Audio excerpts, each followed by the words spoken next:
یو بل صحابي دی حضرت زید ابن حارثه رضی الله تعالی عنہ راغ نبی علیہ الصلوۃ والسلام لا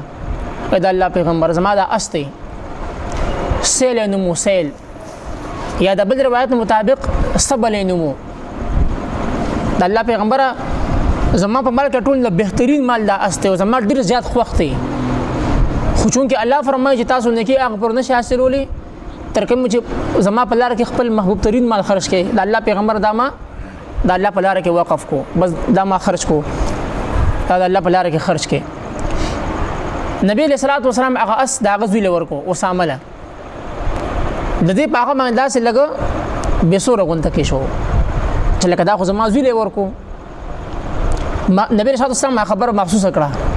چې زید په دې باندې رضا ده دی نبی سلام تو فرمایل چې ستا دا اس وقف کو بس دا الله قبول کړی دی ما ستا زوی له ورکو یا ما ارچاله ورکو بس تا د ځلونو وباسو تا د الله په لار کې خرج کو او زه ستا زوی له ورکو کو ستا رول له ورکو دغه ستا کار نشته بس تا چې کوم صدقه او هغه الله پاک قبول کړه ستا چې کوم نیت او هغه الله پاک قبول کو